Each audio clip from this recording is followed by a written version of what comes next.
સ્વાધ્યાય 3.2 અને એનો દાખલા નંબર છેલ્લો એટલે કે 9મો દાખલો. થોડોક વિચારવા પણ એવો દાખલો છે કારણ કે આમાં સૂત્ર પાછું અલગ આવશે, એટલે જરાક ધ્યાન આપીને જોઈ લેજો. અહીંયા n આપેલો છે કે તો n કોઈ જગ્યાએ દેખાતો નથી, પણ અહીંયા છે જો છે, એટલે n બરાબર કેટલા 6. અહીંયા ભલે નથી આપેલું પણ છે ને.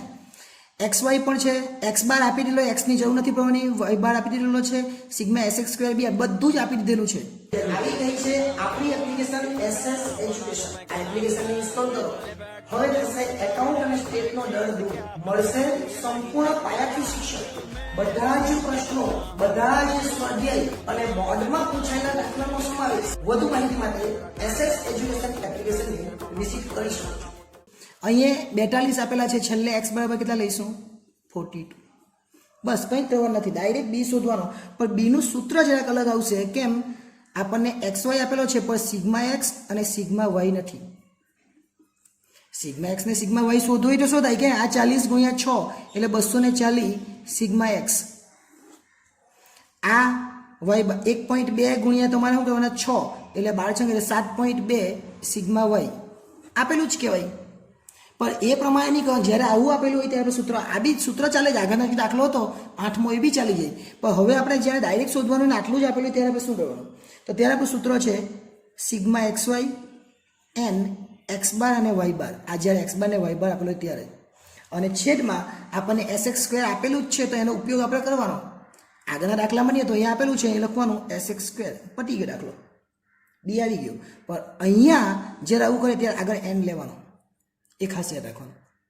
ક્યાં નહીં લેવાનો? x માઇનસ x બારમાં નહીં લેવાનો. ચલો xy કેટલા છે તો 306, n કેટલા છે તો 6, x બાર આપેલા છે 40, y બાર આપેલા છે 1.2, બધું આવેલું જ છે. n 6, sx² 20. કંઈ જ કરવાનું, બધું કેલ્ક્યુલેટરનું કામ છે. અહીંયા 306, આ 3 નો ગુણાકાર કરવાનો. 40, 6 અને 1.2 એ 3 નો ગુણાકાર કરે એટલે 288 થાય, અને 20 નો ગુણાકાર 6 સાથે કરે એટલે 120 થાય. 306 માંથી આપણે બાદ કરવાનું 288 ને, એટલે હવે 18 અને ભાગ્ય 120 તો છે જ, એટલે બી નો જવાબ મળી ગયો. ખાલી સૂત્ર યાદ રાખવાનું છે, સૂત્ર યાદ રાખે એટલે દાખલો પૂરો. એટલે બી નો જવાબ આવે 0.15. બી આવે એટલે એ શોધવાનું y બાર ઓછા bx બાર. y બાર તો આપેલો જ છે કેટલો 1.2, અહીંયા પર લીધો જ આપણે 1.2, આ y બાર 1.2 આપેલો જ છે. b 0.15, x બાર 40, બધું આપેલું જ છે. એટલે 1.2 ઓછા 0.15 ગુણ્યા 40 કરવાના. 0.15 ગુણ્યા 40 કરે એટલે 6 આવે. એટલે હવે એની કિંમત એ 1.2 માંથી 6 ની જાય એટલે માઇનસમાં આવે 4.8. કંઈ ફરક નહીં પડે, જવાબ ખાલી પોઈન્ટ માઇનસમાં આવે એટલે એવું નહીં થઈ જાય કે માઇનસમાં નહીં આવે, માઇનસમાં પણ આવે. હવે છેલ્લો દાખલો y કેપ, એટલે a વત્તા bx. એ તો છે જ પણ માઇનસમાં લખવાનું 4.8, b પણ છે જ 0.15 અને x. આ દાખલો પૂરો. પણ ઉપર મેં તમને કીધું ત્યારે x આપેલો હોય ત્યારે x લેવાનો. x 42 આપેલો છે એટલે 42 લેવાનો. એટલે અહીંયા લખવાનું -4.8 વત્તા 0.15 ને અહીંયા લખવાના 42 એટલે કે 42.